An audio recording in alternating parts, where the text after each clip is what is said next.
So a few weeks ago, or about a week ago maybe, Mike Clum's documentary, Inside the Mind of EDP445, whatever the f it's called, was released. To much acclaim by the dumbest people you know. Literally, the dumbest, fattest, most worthless people you know were clapping like crazy. They couldn't believe it. They were amazed. They can't believe it. Wow, 45 minutes of pedo aura shots. 90 minutes maybe, I don't remember how long it was. They couldn't believe how awesome it was. And then guys, some very discerning and daring viewers in this chat decided, actually no, this sucks. Actually no, this sucks. Because the documentary really didn't add anything to the story, really didn't bring any new angle or anything, didn't say anything particularly interesting or unique, didn't really seem to be trying to say anything at all other than that EDP is a really funny guy, or a really funny epic comedian. And was basically just a tonally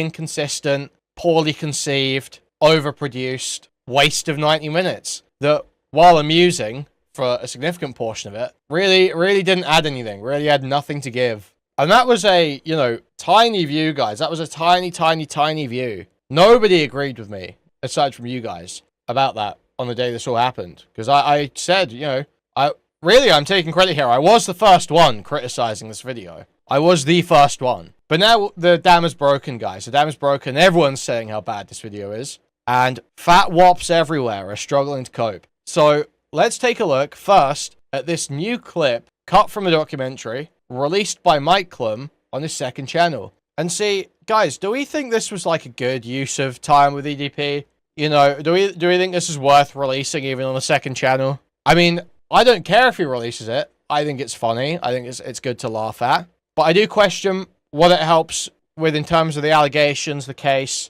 how it affects EDP's public reputation. I don't know exactly what the point of it is. Let's take a look. Alrighty, so as you guys know, there are a bunch of dumbass out there who swear up and down I fall between somewhere in the group of these four-ass freak motherfuckers, okay? It couldn't be any more further from the truth. We got my motherfucking main bitch, Jeffrey Epstein over here, who lures kids to his island, shit out of them, rapes them, does all this weird-ass, wild-ass, goddamn pedophilic-ass yeah, motherfucker, like, when the have I ever and sexually molested a kid? Never, so go suck my balls. Next up, we got the Subway guy. This guy's a goddamn freak. He and molests motherfucking kids. Again, when the have I ever or molested a kid? Never in my goddamn life, bitch, okay? To my left, oh fuck, man, we got good old motherfucking R. Kelly. Let me tell you something about R. Kelly. Music is fucking great. I love his fucking music, okay? My body's telling me no. I love that shit. Anyways, almost. Yeah, this guy's a motherfucking freak. Sorry, man, I'm not fucking pissing on goddamn 13 and 14-year-olds. Even though I do feel that some of those motherfucking parents knew goddamn well what they were bringing their fucking kids into, so shame on them. But R. Kelly, yeah, man, I'm sorry. R. Kelly did, guys. R. Kelly made Trapped in the Closet. Okay, can we be real for a minute? Making sex tape with motherfucking minors and shit. It's like, come on, my nigga, for real. Like, the fuck, bro.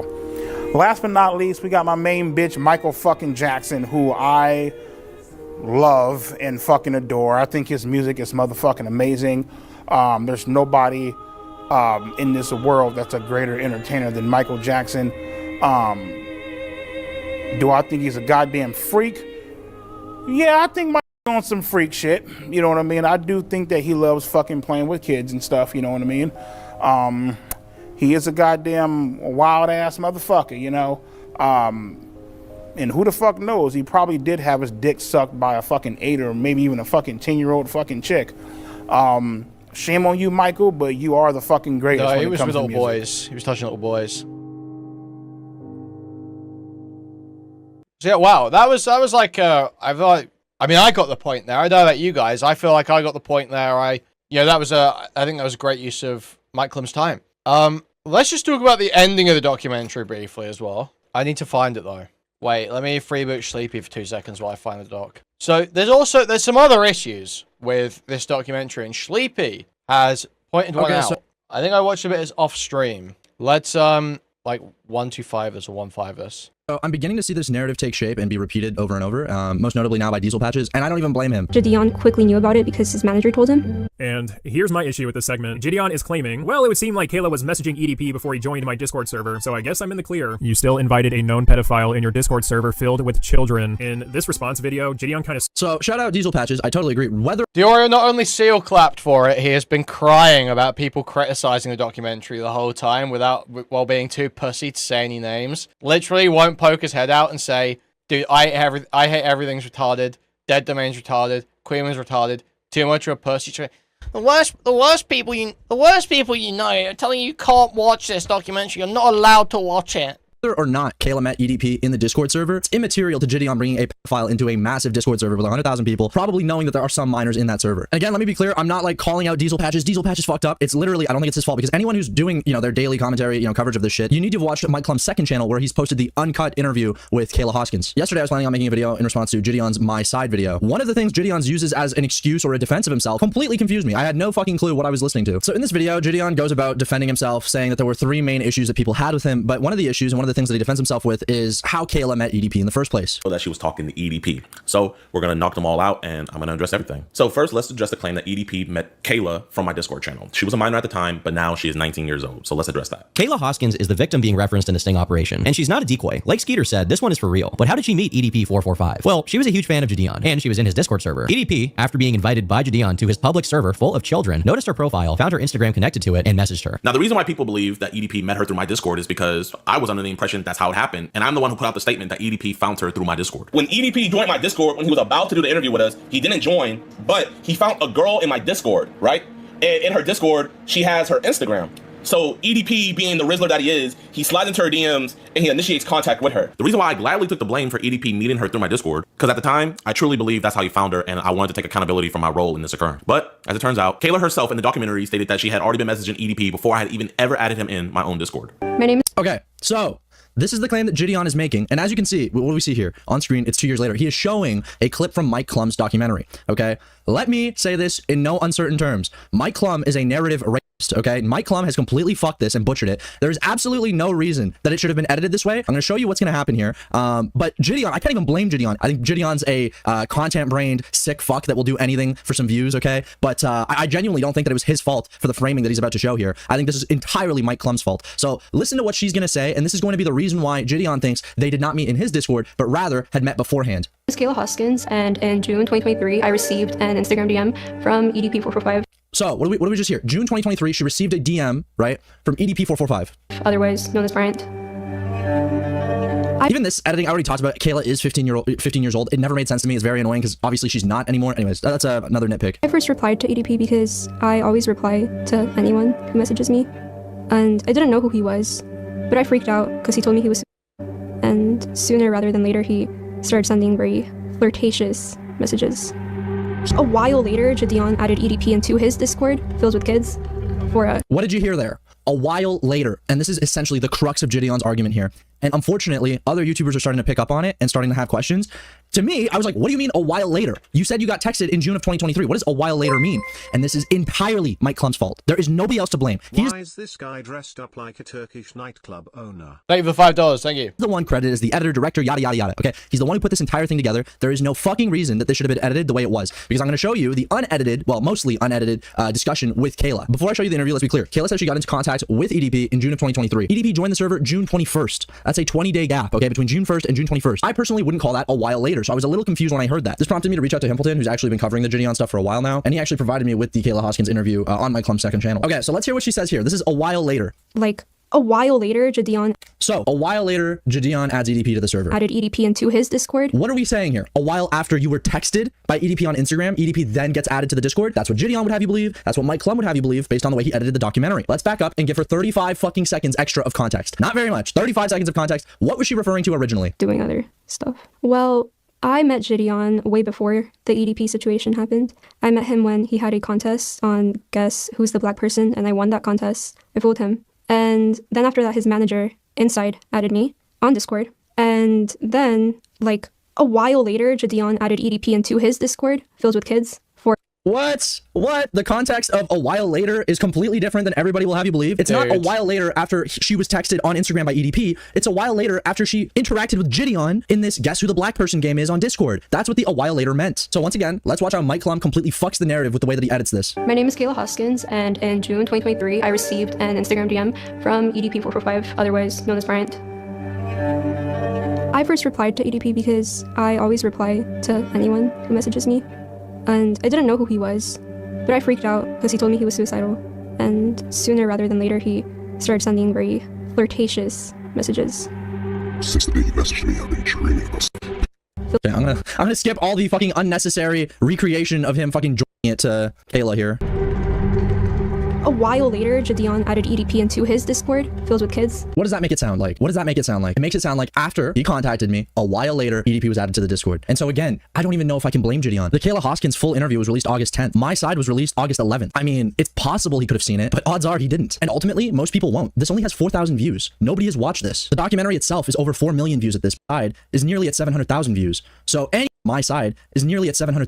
So, okay. So do we know what next step is to figure out what dates the messages were actually sent on and how she came into contact with him? Do we get that? Shot time being at 2:06. Days later, after we did the interview with EDP, It's the real EDP account or nah? June 20. messages, as you guys can see. What do you guys see here? I'll tell you what I see. I see Friday, okay? Friday at 12:38 p.m. That's when we have contact. Here are all the possible Fridays from June of 2023. June 2nd, June 9th, June 16th, June 23rd. What day did Gideon claim that Kayla Hoskins came forward with the DM messages? June 23rd. Is this the real EDP account or nah? June 23rd, 2023, 4:07 p.m. with the screenshot time being at 2:06. Days later, after we did the interview with EDP, and she's telling the Discord that EDP's talking with her. So one of the members in my Discord said, send a screenshot. And for some reason, Kayla says, I'll send one real zoomed in for you. And she zooms it in only on the sup that he said.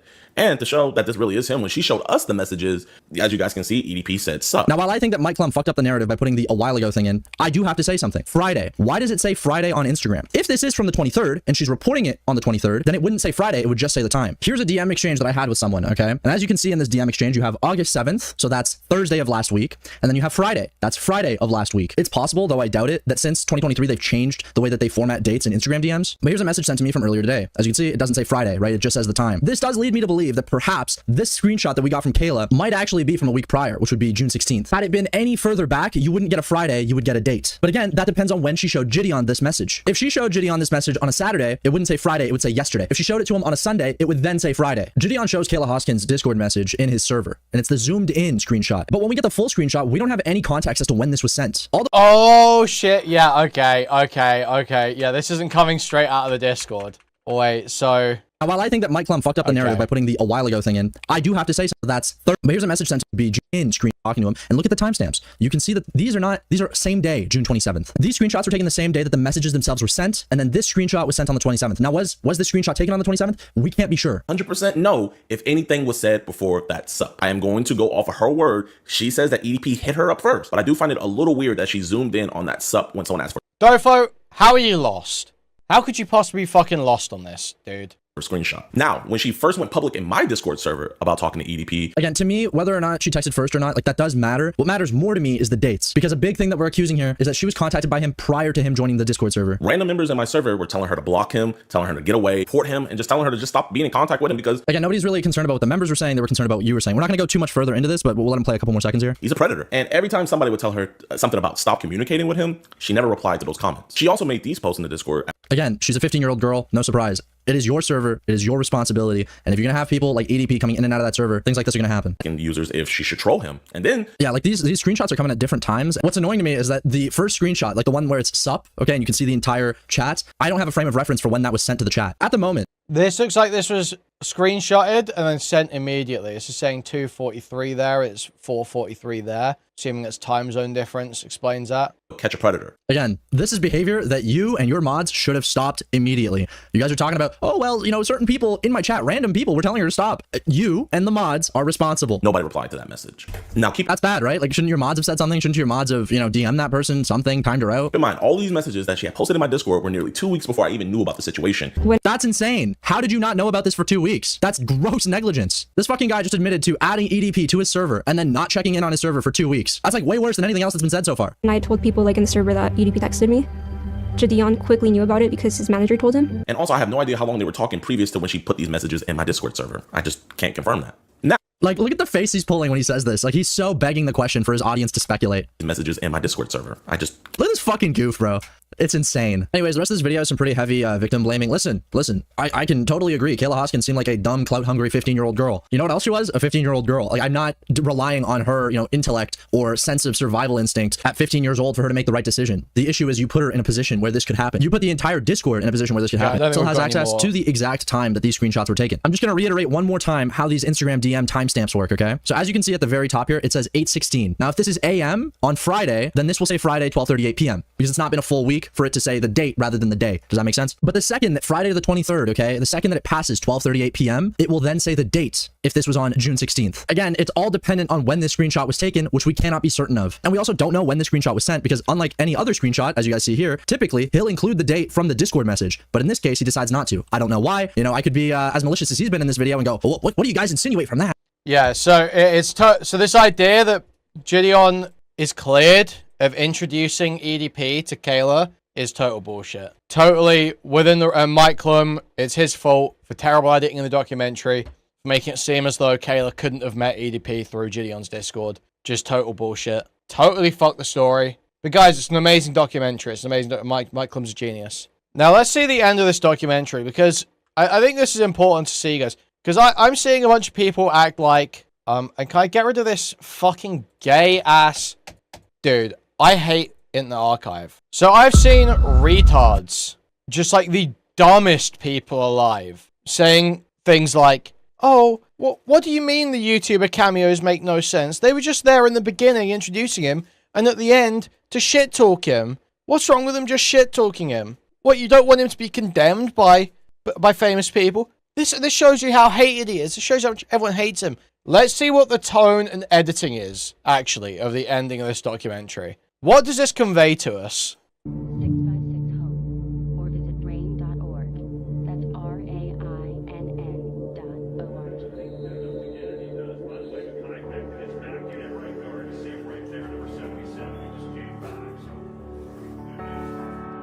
If you were looking at all the people that got caught for being a pedo on YouTube, EDP is at the top of the list. He is the face of being a pedo on YouTube. Like, if you think about pedos on YouTube, you're thinking about EDP445. He's at the top of his game. He is a serial sex offender, pedophile, predator. He is a bad man. He is very entertaining to laugh at as being a pathetic loser, but Thanks, he Charlie. is, at the core, a horrible person. He's never going to learn, you know? All you can really hope, the best advice you can give him is to be even stupider, and hopefully one day he lands himself in jail. Because that's the only thing that can fix him, going to jail. So if I had to give EDP advice, all things considered, I would say consider suicide. If you were to take every man on Earth and put them in order of people I would... Do I even have to say it? Do I even have to say it? They put Adam16 here to say EDP's a terrible guy for trying to fuck teenagers. I most want to see have sex with my wife, all the way over to like the least. He's essentially going to be the last guy in line. People won't remember him. What has he done to be memorable? There's pedophiles every day of the week. There are a lot of words I can use to describe him, but if I had to pick just one, it's sick. Dude has nothing in retirement. His assets are a joke. These are the finances of a mental child, let's be honest. Please leave the kids alone, that's my message. Leave the kids alone, please. Like, what purpose does any of this serve? Doesn't fully function. He is, by all definition... It's like half of this is just showing a bunch of, like, absolute degenerate, low-life fucking losers projecting, unironically. The stuff they're saying is as true about themselves as it is about EDP. These are like some of the most either morally reprehensible, lowest character, lowest intelligence people on the platform that you're showing here, saying how terrible EDP is. You have Keemstar, who, you know, honestly, he really hasn't done like a whole bunch of like horrendous, like he's ever raped a kid or some shit like that. he's just kind of like a parasite. He's just kind of like a permanent parasite and has been his entire career. Just like a kind of wretched hanger-on who makes money by cornering small elements of niche communities and then farming it for endless cash. Just kind of a fucking parasite. Just kind of his entire career. You've got sex offender. Most Critical Charlie, who has fucked up more stories than I can count in his history on YouTube. Probably has played into so many people either getting away with shit or getting blamed for shit they didn't do that you literally couldn't even count it. Key example, Maximilian Muzz, who he claimed to have uncovered a child porn ring surrounding. He was never able to actually prove that. Maximilian Muzz faced no real consequences for it, and it probably wasn't true. It probably just wasn't true, but he went around slandering him with it anyway. So who else have we got here? Not to mention you brought in Chris Hansen earlier to be the voice of intelligent pedophile hunters. All you can... So you've got Mutaha here, who is literally just the most low-life grifter on the platform, who totally lied about a career to try and gain some fucking sense of authority in tech content. Really hope the best advice you can give him is to be even stupider, and hopefully one day he lands himself. Like, and he's talking about being stupid. Mutaha, you are audibly low IQ. You are like actually audibly low IQ. When you talk, the amount of malapropisms and difficulty you have conveying concepts in a way that doesn't sound like you've just read it off an AI summary shows that you are 95 IQ tops. And you are here saying, all you can hope is that EDP keeps acting dumber. You got exposed for lying about being an engineer. In jail. Because that's the only thing that can fix him, going to jail. So if I had to give EDP advice, all things considered, I would say consider suicide. I get, like, I'm not even going to go into the number of stories Umperville's fucked up. Mr. Beast being one. Another being Reckless Ben. Total pussy, both sides are on Ethan Klein stuff. Whole bunch of lists. Whole bunch of things you could list for Umperville. The reality is, he is just, that is just a mirror moment. That is just a straight mirror moment. This guy wants to be anything but a YouTuber. He's desperately trying to be like some sweet tycoon now. And he got scammed for like didn't you get scammed for a sweets machine or something? Or was that critical? If you were to take every man on Earth and put them in order of people I would most want to see have sex with my wife. Yeah, again, Adam 16. All the way over to like the least, he's essentially going to be the last guy in line. People won't remember him. What has he done to be memorable? There's pedophiles every day of the week. There are a lot of words I can use to describe. I mean, I've got no hate for Wings, to be honest. I've got like no hate for Wings. Him, but if I had to pick just one, it's sick. I don't know, Tav. Dude has nothing in retirement. His assets are a joke. These are the finances of a mental child. Caleb Hammer is like just a loser hack. I don't really care about him that much. I don't have like a huge cheat for Caleb Hammer, but he is like a loser hack. Like, who cares what Caleb Hammer thinks this guy's finances? I'm sure they're terrible. Yeah, he's probably on welfare. Who cares? Let's be honest. Please leave the kids alone. That's my message. Leave the kids alone, please. Dontai, total grifter. Literally just total grifter. Why is he here? What's the point? The man's brain doesn't fully function. He is by all... Like, Boogie, you've spent the last 20 years online crying about getting molested and blaming it for why you're fat. That's your entire online history. It's just draw my life about how you got fucking your titties twisted by your mom. Okay? That's like your entire career. And you're on here saying someone else is mentally deficient. Kids alone. That's my message. Leave the kids alone, please. The man's brain doesn't fully function. He is, by all definition, mentally retarded. Well, just my thoughts on EDP445 and what he did. Just totally wrong. He deserves to go to jail. And then what's the point? Why? And there will be bad karma coming his way. Now, I haven't mentioned it yet, but they are actually playing a cover of Creep in the background. Creep isn't a song about being like a pedophile or like a rapist. It's a song about a guy who's anxious. It's a song about a guy who's anxious and irrationally feels like everyone the whole world's against him. The whole world hates it. That's more what Creep's about than being a pedophile. It's also a song that many people, even total normies, find very relatable and frequently play. So it's just a very odd choice for your pedophile theme music. It's just a very odd choice for your pedophile outro theme music. So growing up I love the villains. I love the bad guys. And now this is obscene.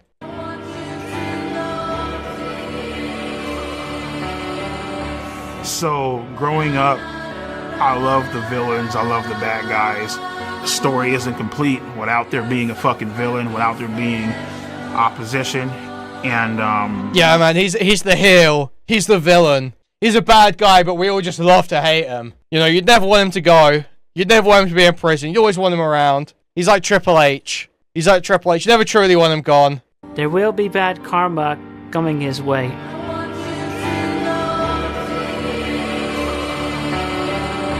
So, growing up, I love the villains. I love the bad guys. The story isn't complete without there being a fucking villain, without there being opposition. And it's wild because, like, everything came full circle, you know, and to a lot of people, to millions of people, you know, I'm fucked up, I'm a villain, I'm a piece of shit, I'm this grimy ass motherfucker who just doesn't give a damn about the fucking law. End-stage renal failure, man, got accused of being a fucking pedophile, and guess what, motherfucker, I'm still fucking standing, I'm still walking, we in this bitch, and we making it fucking happen.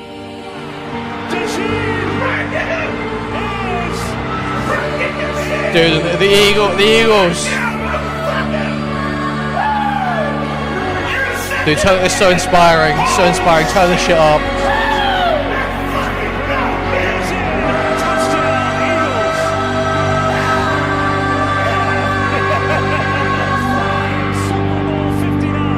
Listen, man, it's time to have a great time, bro. Dude, he's still just that kid watching the Eagles and WWE deep down. He's still just that kid inside, this man. Fucking shit, due to my dialysis and due to my kidney failure, but fuck it, I don't give a shit right now. I got my pills here. This shit is loaded in phosphorus. It could possibly kill my... EDP has a bright future. Once the world gets off this hang up that they're on, which I feel like is going to blow His friends over. are still sticking by him. Once that blows over, the sky's the limit with him. He can go as far as he wants to go. What we filmed today, right here, right now, February 9th, 2025, is the greatest moment of my fucking life. Period. Nothing even comes fucking close.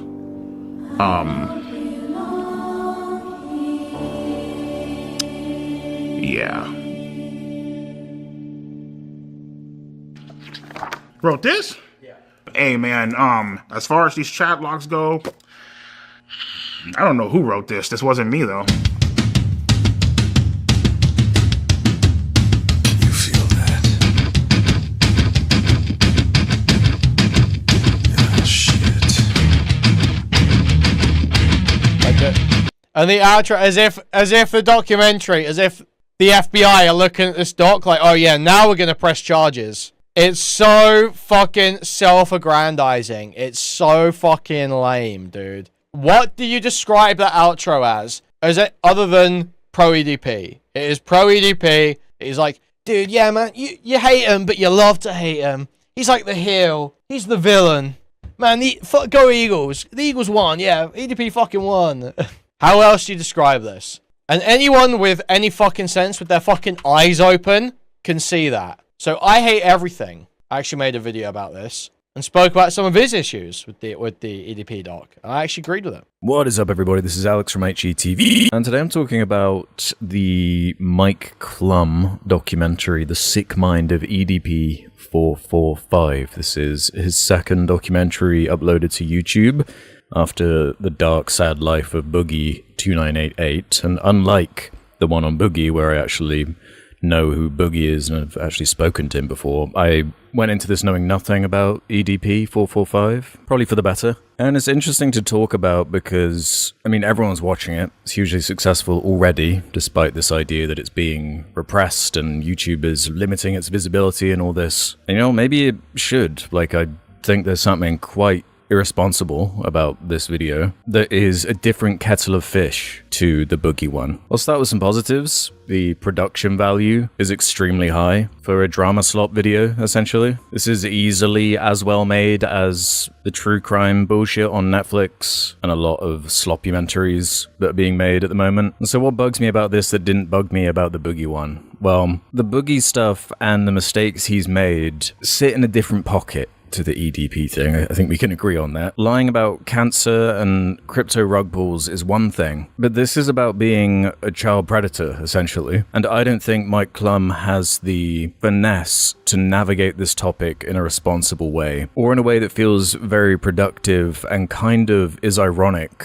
with how it's using the subject matter to give it an air of importance in the same way that these predator catcher channels that have gotten exceedingly more popular in the past 5 years or so, which are using a dark, disgusting, serious issue to kind of posture that they're doing something about it because it gets everyone so upset and enraged, like rightfully. So what it means is that opportunists can jump in, and he's saying that he's, you know, giving all the proceeds of the documentary to a non-profit. And while that may be true, one, I don't really understand his funding model at all, how he's able to commit so much time. I don't know if he has like a job on the side or what he's doing. And also, I highly doubt this video is monetized. I don't know how that would be possible, considering some of its contents. But let's not pretend that this isn't self-serving first and foremost at the top of the pyramid. Like, everyone knows it's Mike Clum. People talk about it using his name. It is, ultimately, at the end of the day, getting attention to Mike Clum, using something fucked up and evil to build up a brand, a name, even though the documentary on its face is making out and trying to show different sides of the kind of predator catching space and what is right or wrong with it. So when you're getting to irrelevant cameos from like Boogie, like why is Boogie in this outside of the fact that he was in the other documentary? Why is this asshole in there? And why are they making Chris Chan jokes in the content of the documentary? Tonally, that just doesn't make sense. How serious the subject matter is, it doesn't match like the Boogie one. It's fucked up. Like, the impression I'm kind of getting from Mike Clum is that he's kind of buddy with a few different YouTubers. That is some of the connective tissue and explains some of the random appearances like Keemstar and Boogie towards the end. Like, is this a documentary or is this a YouTube video?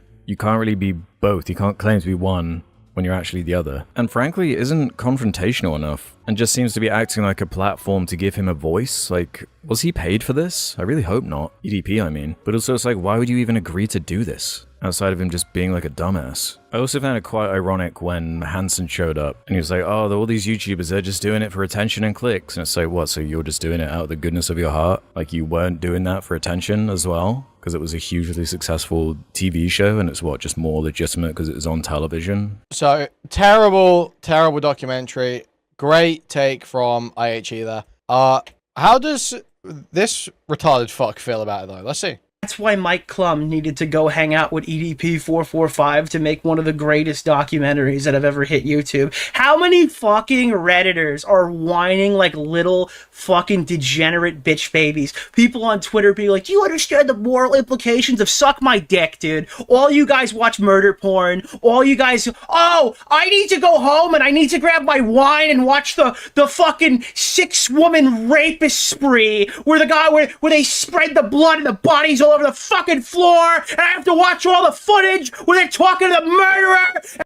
Why does this guy get so upset when people criticize something he likes? Like, you can actually hear that same sort of hurt in his voice that you hear from, like, a woman when you attack her favorite boy band. You know, it's like the sort of shrill squealing I haven't heard since performatively talking shit about One Direction when I was 14. And I need to, it's real tasteful. That's why I watch Stephanie Sue eat Taco Bell while they're talking it's about like I'm being taken back to the day JLS broke up in real time. So it is just like, you can just admit, like, why is he trying to defend it on any actual reasoned grounds? It's obvious why you like it, because you like a lot of the YouTubers in it. Your friends were consulted and involved in it. Keemstar, Wings, people you know through Lolcow, all these guys.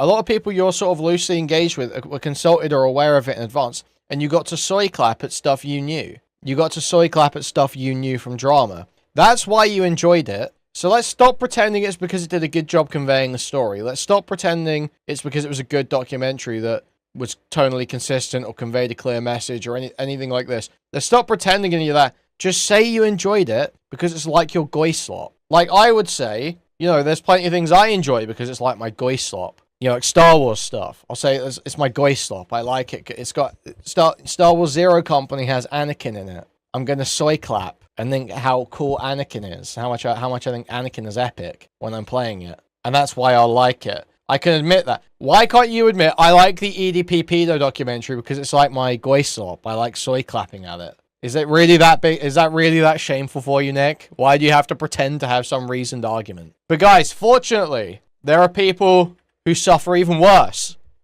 social deficits than Nick. And there's this absolute sped Kinoflex who is like legit bottom tier, like, I don't even like gravel eating moron. That's the only way I can think to put it. But he was propped up by rapist pedophiles like Dickers during the Otterly Noah drama, because I believe he was on the right side of that and was a useful tool against Otterly Noah.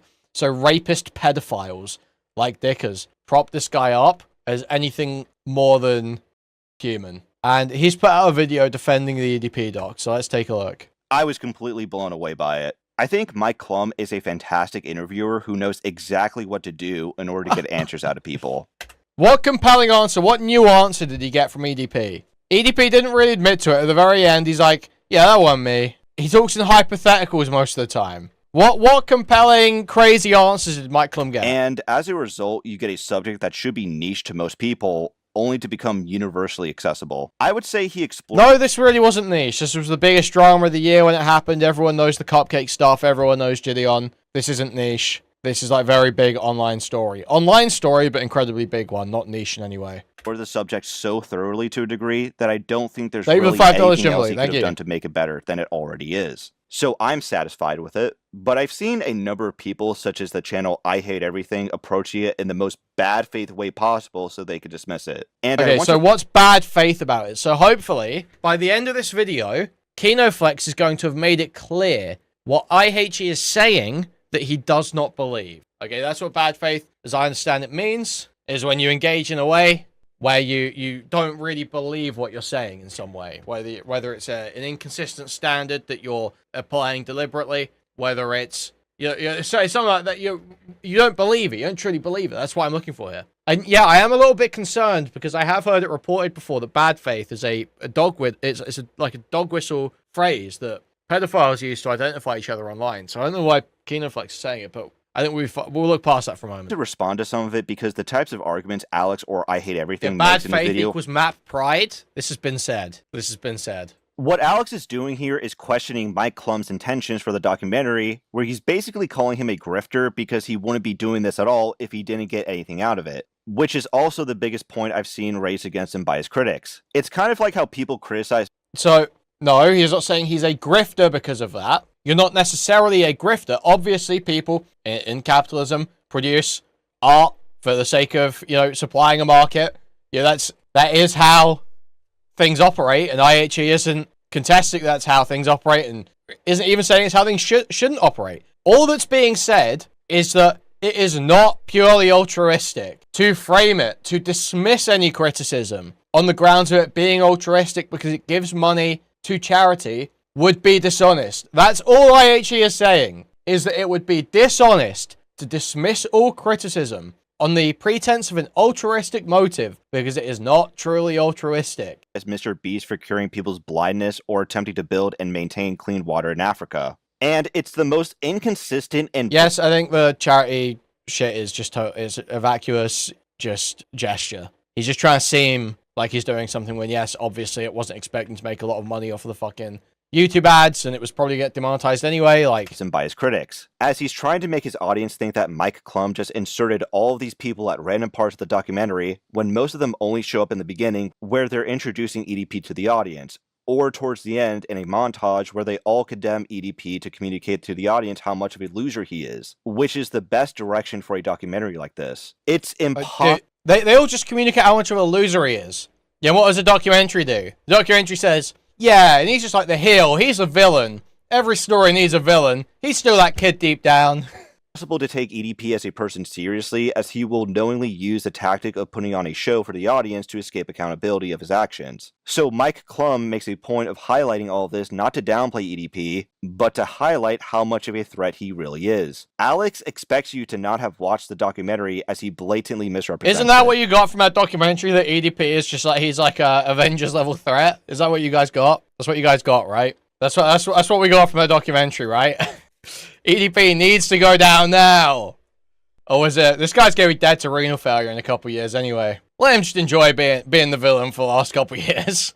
You will literally, if you just hear EDP445 is a fat black pedophile who got caught texting teenagers on Instagram by YouTubers. If you just hear that, you will have a worse opinion of EDP than if you get the quote-unquote whole story from this documentary. 100%. So you're just doing it out of the goodness of your heart? Like you weren't doing that for attention as well? Because it was a hugely successful TV show and it's just more legitimate because it was on television. To illustrate what I mean and give a counterexample of a documentary that actually handles the subject matter, very similar subject matter, with the gravitas and tonal consistency that it deserves, the 2020 film Caught in the Net is how you do it. It doesn't have Chris Chan memes in it. It doesn't have fucking Keemstar showing up. There is something to be said about the exploitation online and how vulnerable it makes children. But this documentary does a shitty job at exploring it in a non-sensationalized or unchallenged kind of way. So like Alex says, he tries bringing up what he considers to be a better documentary on the subject of child exploitation. But what's funny is that every unfair criticism he has of Mike Clum and Chris Hansen also applies to this documentary, as the filmmakers not only also received attention for making it, but they also directly profit off. No, because he did not criticize it simply existing, getting views, or making money. That is not what he has criticized. He has criticized the decisions that have been made in the pursuit of that. The tonal decisions, the decisions in interviews, who is included, who is not included. If those issues aren't present in the substance of this film, then no, the criticisms don't carry over. But this documentary does a shitty job at exploring it in a non-sensationalized or unchallenged kind of way. So like Alex says, he tries bringing up what he considers to be a better documentary on the subject of child exploitation. But what's funny is that every unfair criticism he has of Mike Clum and Chris Hansen also applies to this documentary, as the filmmakers not only also received attention for making it, but they also directly profit off of it since it's only accessible through streaming services, while Mike Clum doesn't get anything from his own documentary that you can access for free. Meaning, the EDP doc is more ethical by Alex's own incoherent standards. It wasn't a standard he laid out, you fucking idiot. He didn't lay out that standard at all. You're just a total moron. And what's more is that if you check the Wikipedia page for the documentary, it's treated as content on the same level as To Catch a Predator. So ironically, after accusing Chris Hansen of being pretentious for holding himself on a pedestal because he made a television show, it's actually Alex himself who's pretentious. What? Dude, you like one but not the other? Well, actually, on the thing you like, in the See Also section, it links to the thing you don't like. Okay, and that's not a fucking point, you mong. What the fuck are you talking about? You absolute fucking div, dude. It's crazy. How does he get on and say this shit? Himself on a pedestal because he made He thinks he's saying something here. It's actually Alex himself who's pretentious, as he thinks his preferred film is different simply for being a foreign movie, despite it not being any different from what Chris Hansen has made. That's pretty embarrassing. This guy has a disability. This guy has a disability. Still could be charged, right? That's what would this be is right. Dicker's close personal friend. Yourself, is this documentary helping in any way? Is this not just sick Colosseum level entertainment at the expense of someone disgusting and evil? I don't know, this feels trend chasing. It's a disappointing follow-up to the Boogie one, and I hope he picks a different subject, because even though he has therapists in there and professionals giving their testimonials, it's not enough. Okay, so EDP is disgusting and evil, but calling him out for it is also disgusting and evil because it's somehow trend chasing? What does that even mean? And how are you not also a trend chaser since you are also making a video on EDP when it's the most relevant time to do so? This entire video to me was just him expressing a weird hate boner towards Mike Clum where he hides behind buzzwords and a pretentious attitude. But let me know what you guys think in the comments, and have a good one. So yeah, this guy is like actually fucking brain dead, bro. It's rough. Oh, he did a watch along?